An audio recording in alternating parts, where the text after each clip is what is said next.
Hello guys! Hello Aries! Welcome dito sa aking channel, Kapalaran 888. Aries, alamin natin kung anong messages, vibration, gabay energy para sa inyong lahat. General reading para to sa lahat ng Aries friends natin na nanonood. Weekly tarot to guys, simula 18 of March hanggang 24. Wow! Okay, Aries. So, nakikita natin dito na sa linggong ito is medyo nagre-relax ka siguro. Siguro yung iba sa inyo nakabakasyon or pwedeng spending time alone or spending time with family or sa pet mo. Nakikita ko sa'yo dito na nakatuto ka lang sa TV, nanonood ng TV, or pwedeng yung iba sa inyo dito is gumagawa kayo ng plano. Diba? So, kung ano man ang plano yung gawin or planning to abundance planning, or kung ano man itong pinaplano mo, mga schedules, mga dapat gawin ngayong 2024, Aries.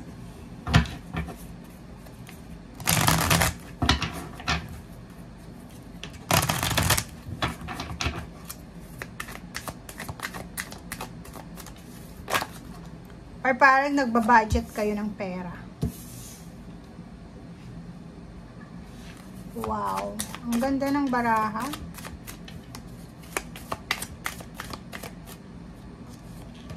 Okay. Nandito guys yung base and sacral chakra and choose wisely. Ang baraha ay sobrang napakaganda kasi kung makikita mo dito, may ibang Aries na pwedeng nasa long distance relationship ka or pwedeng mag-isa ka lang. In a relationship ka pero malayo yung karelasyon mo, malayo yung pamilya mo. So, parang mag-isa ka lang. Yung parang ang feeling mo, nagsasuffer kang mag-isa, or ang feeling mo is inabandon na ka. Parang ganun yung feeling dito. 'Di ba? So, sinasabi ng baraha sa'yo dito na kailangan mong bumalik sa kung ano yung unang motivation mo sa buhay. Kasi mayroong sa inyo ditong parang medyo nawawalan kayo ng interest, focus sa mga pangyayari. Diba? Parang balisa. Merong Aries dito na siguro may asawa siya, may anak, pero mag-isa lang siya sa ngayon. Mag-isa, sulong buhay, mag-isa lang siya. And parang yun yung nagbibigay sa kanya ng negative thoughts na bakit siya mag-strive, bakit siya magtsatsaga, bakit siya magiging mapasensya, bakit kailangan niyang diba, mag-strive ng success or mag-strive harder. Mag-isa lang naman siya. Diba? Yung parang feeling niya, inabandon na siya ng mundo or even ng pamilya niya. So, dito sa base chakra, sinasabi na kailangan mo bumalik doon sa unang motivation mo. Kasi wala namang tao guys na walang motivation sa buhay diba?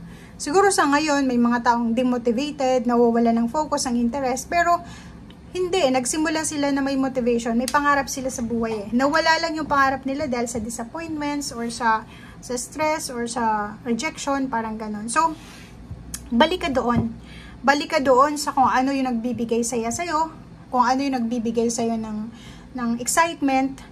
Bumalik ka doon sa kung ano yung magdadala sa'yo ng kapayapaan. Kasi yun yung importante ngayon, kapayapaan. And sinasabi sir dito, balance. Choose wisely.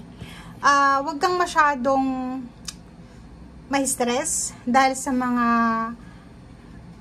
disappointments mo. Kasi hindi lang naman ikaw yung disappointed dito sa mundo. If ang problema mo, Aries, is sobrang tagal na naghihintay para sa pagtatrabaho, like, ang tagal mo ng unemployed, be patient. Kahit konting pasensya, kailangan mo ng pasensya kasi sobrang nagsasuffer ngayon ng mundo. Hindi lang ikaw yung walang trabaho. Maraming ngayon ang unemployed. So, if ever na bigla kang makakaisip ng negative, choose wisely, diba? Yung parang, isipin mo na, naku, hindi, kontrolin mo yung isip mo na, hindi ako pwedeng mag-isip ng negative. Kasi pag nag-isip ako ng negative, tuloy-tuloy na siya, maghapon ng negative yung day ko. So, parang ganon. So, kailangan mong kontrolin ang emosyon mo, kailangan mong balikan ko ano yung nagbibigay sa'yo ng saya, ng excitement. Huwag kang panghinaan ng loob. Okay? Temporarily lang naman tong mga nangyayari sa'yo sa ngayon eh. Okay, Aries?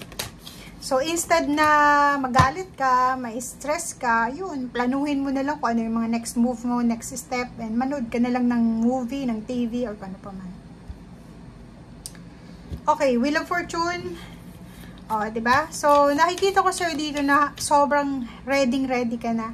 Handang-handa ka para sa pagbabago, willing na willing ka, excited ka na para sa pagbabago. Kaso lang, walang nagbabago eh, diba? Ang tagal dumating. Emperor, sinasabi ng barahan na yon. As Emperor, guys, isipin mo na Aries ka eh, diba? Fire sign ka, Emperor ka. So, bakit ka mag-aalala? Alam mo yung strength mo, alam mo yung power mo, alam mo yung kakayahan mo eh. Diba? So, isipin mo na you're empowered, na siguro sa ngayon, hindi ka, parang weather lang yan. Minsan nasa ibabaw, minsan nasa ilalim. Isipin mo na temporarily lang yung nangyayari sa buhay mo. Okay? Eight of Cups, abandon the situation. Like, for example, hindi ka masaya sa lugar na ito, abandon the situation, move. Diba? Pag hindi ka masaya sa isang sitwasyon, let go, let it flow, abandon the situation, parang ganun. So, wag masyadong emosyonal, wag din masyadong tuso. Balance lang. Yun, diba? So, umiwas ka sa temptation of thinking negative thoughts. Kasi yun yung problema mo sa ngayon eh. Ang nakikita ko sa'yo dito, lalo na kung mag-isa ka lang, parang ang feeling mo, inabandon na ka ng mundo, inabandon na ka ng pamilya mo, yung sadness, yung hindi magamot-gamot na sadness ang nararamdaman mo. Diba? So yun. Dito sa barahang to, 9 of Discs, yung wish fulfillment sa usaping pera, posible yan. Kahit doon sa mga Aries na walang laman yung wallet nyo sa ngayon, nanonood kayo, walang laman, zero balance, or walang-wala talaga, wag nyong tawag dito, wag nyong maliitin yung sarili mo na kesyo walang pera yan ng wallet mo sa ngayon, isa hanggang sa huli walang pera, hindi mo alam kung ano yung mangyayari, 'di ba? So be positive, 'di ba? Be positive kasi as long as na may plano ka, 'di ba? As long as may plano ka, as long as na alam mo kung ano yung gusto mo sa buhay, 'di ba? As long as na excited ka, as long na passionate ka, may plano ka. 'Yun yung pinaka-importante ngayon. May plano ka, may motivation ka, makakaalis ka diyan, 'di ba? Makakaalis ka diyan sa sitwasyon na hindi mo gusto.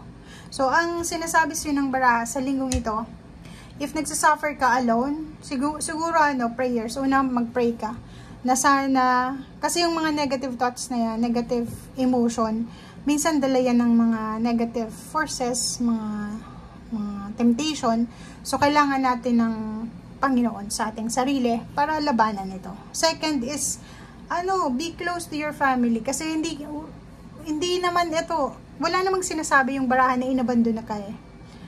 Pwedeng ikaw yung lumayo dahil siguro nawalan ka ng pera, or kung ano man to, pero hindi ka nabandona. Okay? So, thank you guys and see you again. Bye!